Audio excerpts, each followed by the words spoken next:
அனைவருக்கும் வணக்கம். இன்றைய நம்ம என்ன பார்க்க போகிறோம் அப்படின்னா, கரண்ட் அஃபேர்ஸ் ஜூலை 1ஆம் தேதியிலிருந்து 10ஆம் தேதி வரைக்கும் நடந்த முக்கியமான நிகழ்வுகள், TNPSC exam, TNU service exam, Madras high court exam, central government exam எல்லாத்துக்குமே காமனாக அவங்களுக்கு யூஸ்ஃபுல்லாக இருக்கிற மாதிரி நம்ம முக்கியமான நிகழ்வுகள்லாம் நான் தொகுத்து கொடுத்துருக்கேன். கண்டிப்பாக ரொம்ப யூஸ்ஃபுல்லாக இருக்கும். டெஸ்ட் எழுதி பாருங்கள். இப்போ நீங்கள் பார்க்குறீங்க இல்லையா, இந்த கொஷின் பேப்பருக்கான பிடிஎஃப் லிங்க் இந்த வீடியோவோட டிஸ்கிரிப்ஷனில் அட்டாச் பண்ணியிருக்கேன். நீங்கள் டவுன்லோட் பண்ணி டெஸ்ட்டாக எழுதி பார்த்துட்டு அதுக்கப்புறம் பார்த்தீங்கன்னா உங்களுக்கு ரிவிஷன் பண்ண மாதிரி இருக்கும்.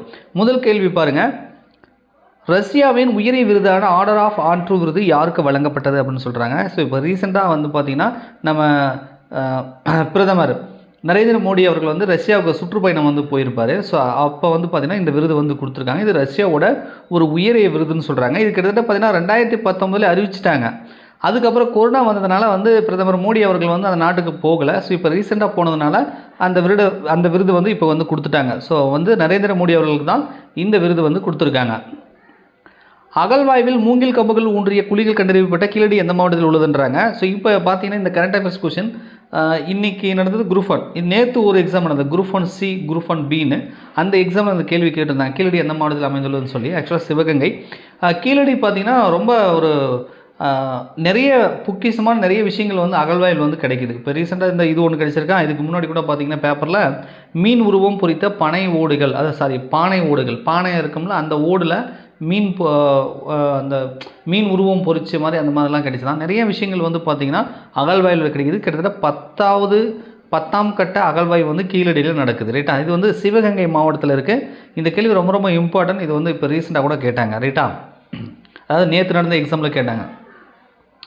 சமீபத்தில் தேசிய காசநோய் ஒழிப்பு திட்டத்தின் முதன்மை ஆலோசகராக நியமிக்கப்பட்டுள்ளவர் யார் அப்படின்றாங்க. இது சௌமியா சுவாமிநாதன் சொல்லுவோம். ஸோ இவங்க யாருன்னு பார்த்தீங்கன்னா உங்களுக்கு தெரியும், பசுமை புரட்சியின் தந்தை MS சுவாமிநாதன் இருக்கார் இல்லையா. ஸோ அவங்களோட மகள் தான் இந்த சௌமியா சுவாமிநாதன் அவர்கள். அவங்கள தான் இந்த மாதிரி தேசிய காசநோய் ஒழிப்பு திட்டத்தின் முதன்மை ஆலோசகராக நியமனம் பண்ணியிருக்காங்க. நம்ம தேசிய காசநோய் திட்டத்தை அந்த தேசிய காசநோய் ஒழிப்பை ஒரு எய்ம் வச்சிருக்கோம்ல, இந்த வருஷத்துக்குள்ளே ஒழிக்கணும்னு சொல்லி. அந்த இது பார்த்திங்கன்னா நம்ம தேசிய லெவலில் 2025க்குள்ளே இந்த காசநோயை ஒழிக்கணும்னு சொல்லி நம்ம எய்ம் வச்சுருக்கோம். ரைட்டா. சரி. புதிய குற்றவியல் சட்டங்கள் மத்திய அரசு கொண்டு வந்த 3 சட்டங்கள் கொண்டு வந்தாங்க. கண்டிப்பாக உங்களுக்கு தெரிஞ்சிருக்க வாய்ப்பு இருக்குது. இந்த திருத்தங்கள் மேற்கொள்ள தமிழக அரசு யாருடைய தலைமையில் குழு அமைத்துள்ளது. அது சில மாநிலங்கள் இந்த புதிய குற்றவியல் சட்டங்களை ஏற்றுக்கல. கோர்ட்டுக்கெலாம் நீங்கள் போனீங்கன்னா தெரியும். இப்போ ரீசெண்டாக பார்த்தீங்கன்னா இந்த சட்டங்கள் ஜூலை 1ஆம் தேதி வந்துருச்சு. ஸோ அதுலேருந்து பார்த்தீங்கன்னா தமிழகத்தில் இருக்கக்கூடிய லாயர் சங்கங்கள்லாம் இருக்கும் இல்லையா, வக்கீல்கள், அவங்க எல்லாருமே போராட்டம் பண்ணுறாங்க. இது இந்த சட்டம் சரியில்லை, இது மக்களை பாதிக்கக்கூடிய சட்டங்கள் அப்படின்னு சொல்கிறாங்க. நம்ம மேலோட்டமாக பார்க்கும்பொழுது ஏதோ பேரை மாற்றிருக்காங்க, ஏதோ கொண்டு வந்திருக்காங்க, புதுசாக டெக்னாலஜிலாம் கொண்டு வந்திருக்காங்க, ஆன்லைனுக்கு இம்பார்ட்டன்ட் கொடுத்துருக்காங்க அப்படின்ற மாதிரி நமக்கு தெரியுது. பட் அதை உள்ளே போய் பார்க்கும்பொழுது போலீஸ்க்கு நிறைய பவர் கொடுத்துருக்கிறதாகவும் சில இதனால் மக்கள் பாதிப்படைவாங்க. ஜஸ்ட் குற்றச்சாட்டு சொன்னாலே அந்த குற்றச்சாட்டை நிரூபிக்கிறாங்களோ இல்லையோ, வக்கீல் வாதாடுறாங்களோ இல்லையோ, அவங்களுக்கு மேக்ஸிமம் தண்டனை கிடைச்சிரும் அப்படின்ற மாதிரிலாம் நிறைய பேர் நமக்கு தெரிஞ்ச லாயர்லாம் சொல்கிறாங்க. அவங்க கூட பாய்காட் பண்ணாங்க. லாயருங்க போராட்டம் பண்ணால் பாய்காட்டுன்னு சொல்லுவாங்க. பார்த்தீங்கன்னா தெரியும், கீழமை நீதிமன்றங்களில் கூட வக்கீல்கள் போராட்டம் பண்ணாங்க, நீதிமன்றத்தில் ஆஜராகலை. அதே மாதிரி உயர்நீதிமன்றம் வரைக்குமே பார்த்திங்க அப்படின்னா லாயருங்களாம் போராட்டம் பண்ணிகிட்டு இருக்காங்க. ஆக்சுவலாக நம்ம நிறைய விஷயங்கள் இதில் இருக்குது. டெப்த்தாக நீங்கள் தெரிஞ்சுக்கோங்க. இதில் என்ன புதுசாக கொண்டு வந்திருக்காங்க, பழசு என்ன நீக்கியிருக்காங்க, எத்தனை சட்டங்களில் இருந்தது, இப்போ எத்தனை சட்டங்களை மாற்றிருக்காங்க, என்னென்ன கொண்டு வந்திருக்காங்கன்னா டெப்த்தாக நீங்கள் படிச்சுக்கோங்க. மேலோட்டமாக ஒரு 3 பேரை மட்டும் ஞாபகம் வச்சுக்கோங்க. சின்ன சின்ன எக்ஸாமுக்குலாம் அந்த பேரை மட்டும் கேட்பாங்க. ஒரு டிகிரி லெவல் எக்ஸாமுக்குலாம் கொஞ்சம் டெப்த்தாக கேட்பாங்க. நீங்கள் கொஞ்சம் இந்த சட்டங்களை பற்றி கொஞ்சம் நிறைய விஷயங்கள் தெரிஞ்சு வச்சுக்கோங்க. ரைட்டுங்களா. சரி. இப்போ தமிழக அரசு சில மாநிலங்கள் ஏற்றுக்கலன்னு சொன்னேன். அதாவது பாரதிய ஜனதா ஆட்சி இல்லாத சில மாநிலங்களுக்கும், நம்ம தமிழ்நாடு இருக்குல்லையே, அது மாதிரி அவங்களும் இந்த சட்டங்களை எதிர்க்கிறாங்க. ஸோ அப்படி இருக்கும்பொழுது இந்த சட்டங்களை நம்ம ஸ்டேட்டுக்கு ஏற்ற மாதிரி ஏதாவது மாற்றிக்கலாம், ஆல்டர் பண்ணிக்கலாம் அப்படின்ற மாதிரி குழு அமைச்சிருக்காங்க. ஸோ அந்த குழு யாருடைய தலைமையில் அமைச்சிருக்காங்கன்னா, நம்ம தமிழ்நாடை பொறுத்த வரைக்கும் M சத்யநாராயணன் இவருடைய தலைமையில் குழு அமைச்சிருக்காங்க. இந்த 3 புதிய சட்டங்களில் திருத்தங்கள் மேற்கொள்வதற்கு. ரைட்டா. சரி. இப்போ இந்த 3 புதிய சட்டங்கள் எப்பொழுது முதல் நடைமுறைக்கு வந்துள்ளதுன்றாங்க. இப்போ இது இம்ப்ளிமெண்ட் பண்ணிட்டாங்க. இதன் அடிப்படையில் கூட சில வழக்குகள்லாம் போட்டாங்கன்னு மீடியாக்களில் படிச்சிருப்பீங்க. ரைட்டா. ஜூலை 1ஆம் தேதியிலேருந்து பார்த்தீங்கன்னா உங்களுக்கு இந்த சட்டத்தை இம்ப்ளிமெண்ட் பண்ணிட்டாங்க. ஜூலை 1 2024 முதல் இந்த 3 புதிய சட்டங்கள் இம்ப்ளிமெண்ட் நடைமுறைக்கு வந்துருச்சு. ரைட்டா. சரி. இந்திய தண்டனை சட்டத்திற்கு மாற்றாக இந்திய தண்டனை சட்டம் அப்படின்னு சொல்லி இருந்தது. அதுக்கு மாற்றாக இப்போ என்ன கொண்டு வந்திருக்காங்கன்னு சொல்லி கேட்குறாங்க. அந்த 3 பேர் தெரிஞ்சு வச்சுக்கோ. அந்த 3 பேர் தான் ஆக்சுவலாக இந்த கேள்வி. ஃபஸ்ட்டு இந்திய தண்டனை சட்டம் அப்படின்னு சொன்னாங்கன்னா அது வந்து பாரதிய நியாய சங்கீதா அப்படின்றது தான். சங்கீதா அது வந்து பார்த்தீங்கன்னா சமஸ்கிருத வார்த்தைகள். ரைட்டா? இதுக்கு முன்னாடி இந்தியன் பீனல் கோடுன்னு நினைக்கிறேன். அந்த இந்திய தண்டனை சட்டம் அப்படின்னு சொல்லி ஆங்கிலத்தில் இருந்தது பேரெல்லாம். இப்போ சமஸ்கிருதத்துக்கு வந்து மாற்றிட்டாங்க. ரைட்டா? பேரை மாற்றின மாதிரி தான் நமக்கு தெரியுது. ஆனால் உள்ளே நிறையவே மாற்றிருக்காங்க. ரைட்டா? எஃப்ஐஆர் எத்தனை நாளுக்குள்ளே போடணும், அது மாதிரி விசாரணை பண்ணும்போது வீடியோ எடுக்கணும், இந்த மாதிரி நிறைய விஷயங்கள் சொல்லலாம். அதாவது இது டெப்த்தாக உள்ளே போய் பார்த்தா நிறைய இருக்குது. சில சட்டங்களை வந்து ரொம்ப பவர்ஃபுல்லாக கொடுத்துருக்காங்க. பெண்களுக்கும் குழந்தைகளுக்கும் வந்து எதிராக நடக்கக்கூடிய சட்டங்களுக்கு வந்து விரைவில் வந்து தண்டனை கொடுக்குற மாதிரி, தீர்ப்பு கொடுக்குற மாதிரியும், அதிகபட்ச தண்டனை கொடுக்குற மாதிரிலாம் பண்ணியிருக்காங்க. ஒரு சிலது வரவேற்கத்தக்க விஷயங்களும் இருக்குது. ரைட்டா? ஸோ நிறைய கடும் குற்றங்கள் செய்கிறவங்களை தடுப்பதற்காக சட்டங்கள் கடுமையாக்கியிருக்காங்கன்றதை நம்ம வரவேற்கிறோம். ஆனால் ஒரு சில சின்ன விஷயத்துக்கெல்லாம் பார்த்தீங்கன்னா கைது பண்ணுற மாதிரியும் அதுக்கு நிறைய தண்டனை கொடுக்குற மாதிரியும் பண்ணியிருக்காங்க. ஸோ அதுவும் வந்து பார்க்க வேண்டியது. அதாவது மேலோட்டமாக பார்க்கும்போது நல்லது மாதிரி தெரியும். உள்ள டெப்த்தாக போய் அந்த சட்டங்கள்லாம் படிக்கிறவங்களுக்கு அந்த சட்டங்கள் தெரிந்தவர்களுக்கு வக்கீல்களுக்கு வந்து இந்த சட்டத்தால் நிறைய பொதுமக்களுக்கு வந்து பாதிப்பு இருக்குது அப்படின்றத சொல்கிறாங்க. சரி, இந்திய குற்றவியல் நடைமுறை சட்டத்துக்கு மாற்றாக, அதாவது ஃபஸ்ட்டு வந்து இந்திய தண்டனை சட்டம்னு சொல்கிறோம், இன்னொன்று வந்து இந்திய குற்றவியல் நடைமுறை சட்டத்துக்கு மாற்றாக கொண்டு வந்திருக்குது என்னன்றாங்க, இது பாரதிய நாகரிக் சுரக்ஷா சங்கீதா அப்படின்றாங்க. இது இந்த சட்டம் வந்திருக்கு, இதுதான் பேர் இருக்குது. அதேமாதிரி சாட்சிகள் சட்டம், இந்திய சாட்சிகள் சட்டம் அப்படின்றது ஒன்று இருக்குது. அதுக்கு மாற்றாக கொண்டு வந்துருது என்ன பண்ணுறாங்க, அது சாட்சி, அங்கே பாருங்கள், சாட்சியானா சாட்சின்னு வச்சுக்கோங்க. ரைட்டா? சாட்சி பாரதிய சாக்சிய ஆதீனியம் அப்படின்றத இந்த சட்டத்தை வந்து கொண்டு வந்திருக்காங்க. மொத்தம் மூணுமே மாற்றிருக்காங்க. ஆக்சுவலாக இவங்க என்ன சொல்ல வராங்கன்னா, வெள்ளைக்காரங்காலத்தில் அப்போ கொண்டு வந்தது அது இப்போ இருக்கக்கூடிய காலகட்டத்துக்கு சரியில்லை அப்படின்னு சொல்லி மாற்றிருக்காங்க. ஸோ இப்போ வெளிப்படையாக பார்க்கும்போது நான் சொன்ன மாதிரி வந்து அது மாற்றினது சரி தான். ஆனால் வந்து உள்ளே போய் பார்க்கும் பொழுது என்ன அப்படின்னா கொஞ்சம் வந்து சரியில்லாத மாதிரி தெரியுது. ரைட்டா? யுனெஸ்கோ உலக பாரம்பரிய குழுவின் 46வது அமர்வு இந்தியாவில் எங்கே நடைபெற உள்ளதுன்றாங்க. இது வந்து நம்ம புதுடில்லியில் வந்து நடக்கப் போகிறது 46வது அமர்வு. ரைட்டா? இன்னும் குறிப்பாக சொல்லணும்னா பாரத் மண்டபம், புதுடில்லியில் பாரத் மண்டபம் நடக்க இருக்கிறது. ஜூலை 21 to 31 நடக்கும். அந்த 10 days நடக்குன்றாங்க. நரேந்திர மோடி அவர்கள் துவங்கி வைப்பாங்க அப்படின்னு சொல்கிறாங்க. இது புதுடில்லி. மசூத் பெசஸ்கியான் எந்த நாட்டில் அதிபராக பதவியேற்றுள்ளார் அப்படின்றாங்க. ஸோ இவர் வந்து ஈரான் நாட்டோட அதிபராக வந்து பதவியேற்றிருக்காரு. ஏன் சார் அப்படின்னா, இதுக்கு முன்னாடி இருந்த அதிபர் வந்து உங்களுக்கு தெரியும் விமான விபத்தில் வந்து இறந்துட்டார். விமானம் ஆக்சிடெண்ட் ஆகிடுச்சு. இந்த இப்ராஹிம் ராயிஸ்ன்றவர்.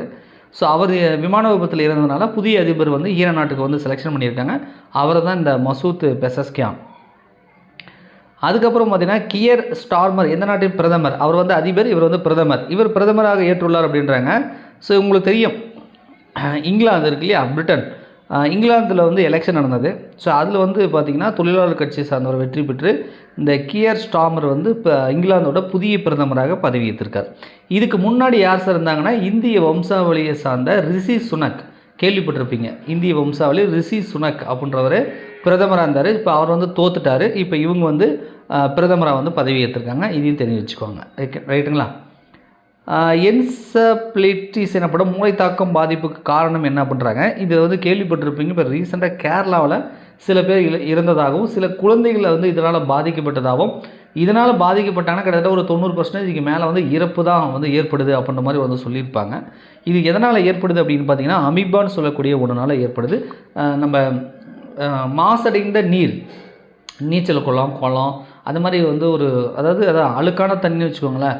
மாசடைந்த நீரில் அமீபான்னு இருக்குது. இது வந்து அதில் போய் நம்ம குளிக்கும் பொழுது நம்ம மூக்கு வழியாக இந்த அமீபா போய் மூளையை போய் தாக்கி நம்மளுக்கு வந்து இறப்பு ஏற்படுது. அது மூளை வீக்கம், அந்த மாதிரி மூளை வீக்கம், மூளை தாக்கம்னு சொல்கிறாங்க. மூளை அலர்ஜின்னு கூட சொல்லுவாங்க.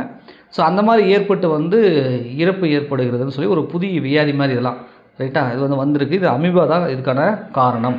கேரளாவில் வந்திருக்கு. நம்ம தமிழகத்தில் கூட முன்னெச்சரிக்கையாக இது மாதிரி கலங்கலான மாசடைந்த நீரில் வந்து குழந்தைங்களை குளிப்பாட்டாதீங்க, நீச்சல் குளத்துக்கெல்லாம் வந்து சுத்தமான தண்ணீர் போங்க, அந்த மாதிரி வந்து கேர்ஃபுல்லாக இருங்கன்ற மாதிரிலாம் வார்னிங் வந்து கொடுத்தாங்க. இதெல்லாம் தெரிஞ்சு வச்சுக்கோங்க. ரைட்டா?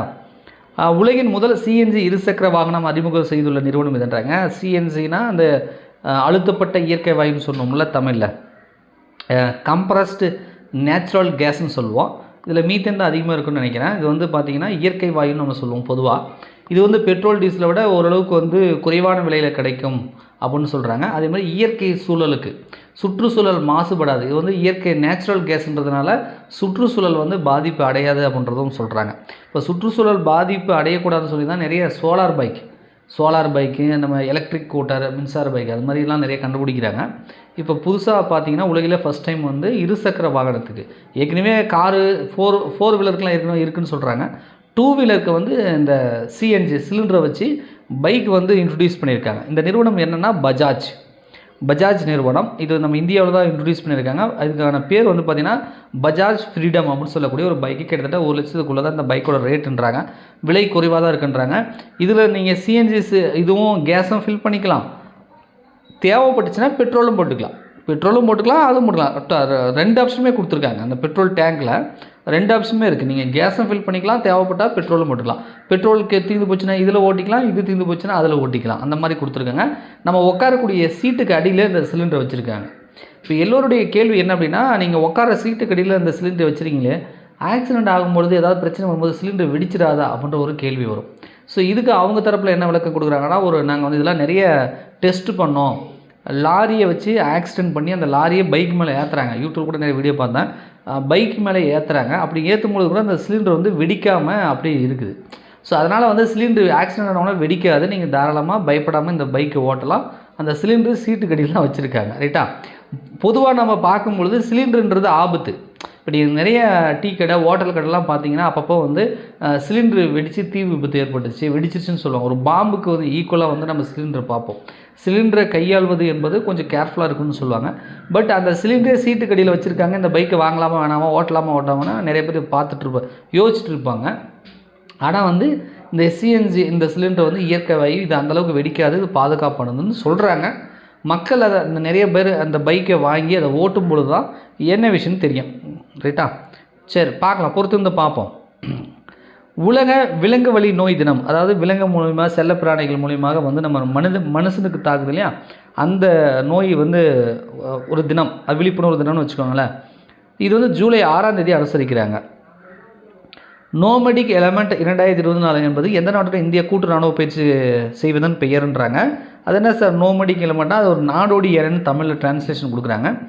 இது வந்து ஒரு கூட்டு இராணுவ பயிற்சியோட பேர். நம்ம இந்தியா வந்து பார்த்திங்கன்னா இந்த மங்கோலியான்ற நாட்டோட இந்த மாதிரி பெயரில் வந்து கூட்டு இராணுவ பயிற்சி வந்து மேற்கொள்கிறாங்க. Venkaiah Naidu life in service புத்தகத்தை வெளியிட்டவர் யார் அப்படின்றாங்க. ஸோ வெளியிட்டவர் அப்படின்றது வேறு, அதே மாதிரி எழுதியவர் ஆத்தர் என்பது வேறு. ரைட்டா? ஸோ வெளியிட்டவர் வந்து பார்த்திங்கன்னா நரேந்திர மோடி அவர்கள் வந்து அந்த புக்கை வந்து வெளியிட்டிருக்காரு. பட் அந்த புக்கோட ஆத்தர் யார் அப்படின்னு கேட்டாங்கன்னா எஸ் நாகேஷ்குமார் அவர்கள் ஆத்தர். ரைட்டா? வெளியிட்டது வந்து நரேந்திர மோடி. ஐசிசி 2020 உலகக்கோப்பை 2024 வென்ற நாடு எதுன்றாங்க. கண்டிப்பாக இதெல்லாம் உங்களுக்கு தெரிஞ்சிருக்கும். நம்ம இந்தியா தான் கோப்பையை வந்து வாங்கியிருக்கு. ரோஹித் சர்மா வந்து கேப்டனாக இருந்தார் அப்படின்றதெல்லாம் உங்களுக்கு தெரிஞ்சிருக்கும். ரைட்டா? ஸோ அடுத்தது சர்வதேச நெகிழி பயன்பாடு இல்லாத தினம் அப்படின்ற ஒன்று இருக்குது. இது எந்த தினம் அப்படின்னு ஜூலை 3ஆம் தேதி வந்து சர்வதேச நெகிழினா என்ன, பிளாஸ்டிக் பை இல்லாத அந்த பயன்பாடு இல்லாத ஒரு தினம், ஜூலை 3ஆம் தேதி. தேசிய மருத்துவ தினம் எப்பொழுது அனுசரிக்கப்படுகிறது அப்படின்னு சொல்லி கேட்குறாங்க. தேசிய மருத்துவ தினம் என்ன டேட் அப்படின்னு பார்த்தீங்கன்னா ஜூலை 1ஆம் தேதி. ஸோ அடுத்தது தேசிய கல்விக் கொள்கைக்கு மாற்றாக தமிழ்நாடு மாநில கல்விக் கொள்கை குழு தலைவர் வந்து யார் அப்படின்றாங்க. சமீபத்தில் பார்த்தீங்கன்னா முதலமைச்சர்கிட்ட இவங்க ஒரு அறிக்கை வந்து தாக்கல் பண்ணாங்க. நம்ம தமிழ்நாடு கல்விக் கொள்கையில் என்ன மாதிரியான மாற்றங்கள் கொண்டு வரணும் அப்படின்னு சொல்லி ஒரு அறிக்கையை சமர்ப்பிச்சிருப்பாங்க. நீங்களும் வந்து பார்த்துருப்பீங்க. தேசிய கல்விக் கொள்கையை வந்து நம்ம தமிழக அரசு வந்து ஏற்றுக்கல. நாங்கள் தமிழகத்துக்குன்னு தனியாக ஒரு கல்விக் கொள்கையை நாங்கள் உருவாக்க போகிறோம் அப்படின்ற மாதிரி இவங்க உருவாக்கிட்டு இருக்காங்க. அதுக்கான அறிக்கையை வந்து சமர்ப்பிச்சிருக்காங்க. இதில் தான் பார்த்தீங்கன்னா டெட்டு ஆசிரியர்களுக்கான ஆசிரியர் தகுதி தேர்வு டெட்டு இருக்கு இல்லையா, இதை இன்னும் கடுமையாக்கணும்னு ஒரு பரிந்துரை கொடுத்தாங்களே, அது இவங்க தான். இது அவங்க ஆசிரியர்களுக்கு மட்டும் இல்லை, மாணவர்களுக்கு பார்த்தீங்க அப்படின்னா +2 மார்க்கை தான் நீங்கள் வந்து காலேஜுக்கு எடுத்துக்கிறீங்க, +1 மார்க்கையும் எடுத்துக்கோங்க அப்படின்னு கொடுத்துருக்காங்க.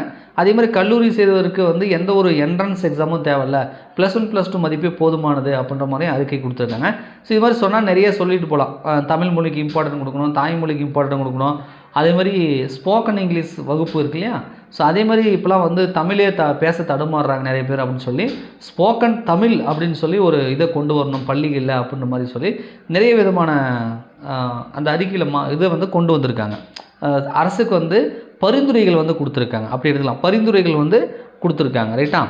சரி, இந்த குழு யார் சார் அவர் தலைவர் அப்படின்னு பார்த்தீங்க அப்படின்னா முருகேசன் நீதிபதி, முன்னாள் நீதிபதி முருகேசன் தலைமையில் குழு தான் இந்த பரிந்துரையை வந்து கொடுத்துருக்காங்க.